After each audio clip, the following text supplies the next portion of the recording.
faith in food from our kitchen here at Bethany Presbyterian Church. Today, we are going to cook steak.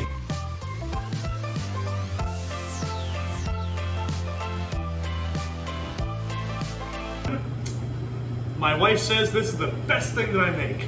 And two, we often think that steak is a special occasion meal, and it is. But if you buy a piece of meat like we're going to talk about here today, and you prepare it correctly, you can make something just as good as you would have in a high-end steakhouse for less than half the cost. And this steak here is a 32-ounce bone-in ribeye, and this will easily feed 2 people for a special occasion or just an opportunity to show hospitality to a friend. A couple of things we want to look at when we're choosing steak. If you get it with a bone in, that's great. This is about an inch and a half thick. You want to see good marbling here. That's fat, those little white striations of fat there.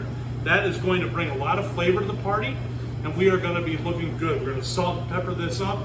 We're going to sear this in a pan, finish it off in the oven, and make a horseradish cream sauce to go with it. We're going to get all this ready, and we'll see you back in just a minute.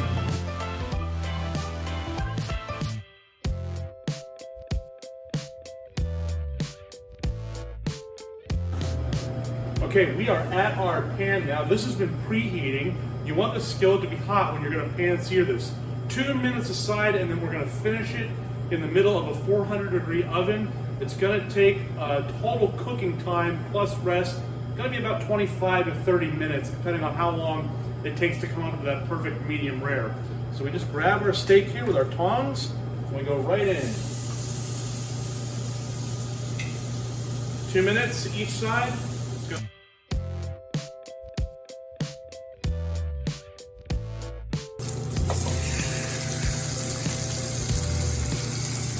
Okay, we have seared both sides. We are going to go into the middle of a 400-degree oven.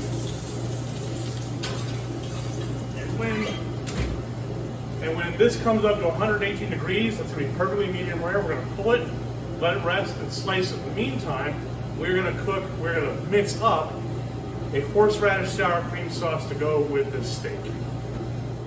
We are now going to make a horseradish cream sauce that goes with ribeye very well. You may have had this kind of sauce with prime rib, which is what it more famously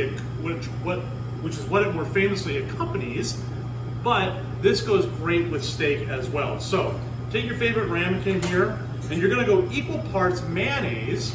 This is some fancy mayonnaise that I picked up. Equal parts mayonnaise and sour cream. So you don't even really need to measure. Just one of those, another one of those. And then we're going to grab our sour cream here, same measurement, 1, 2.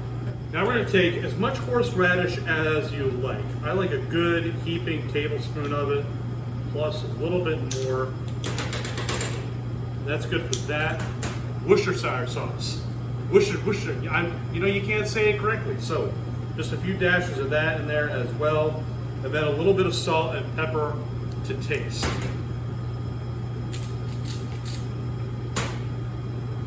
And then to just bring a little bit of brightness to it, I'm just going to take about 1/4 of a lemon, right there.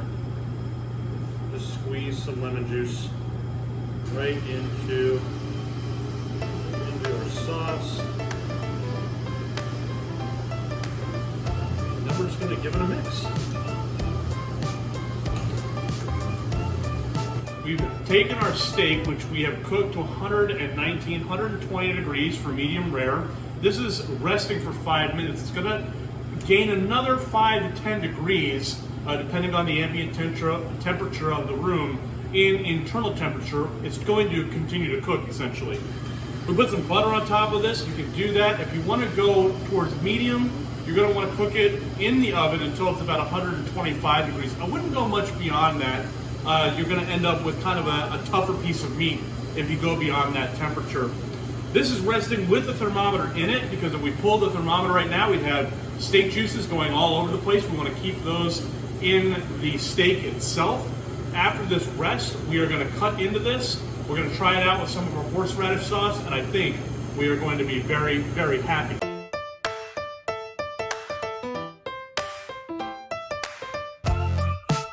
So here we have it. We have a bone-in ribeye steak cooked perfectly, medium rare, heading towards medium.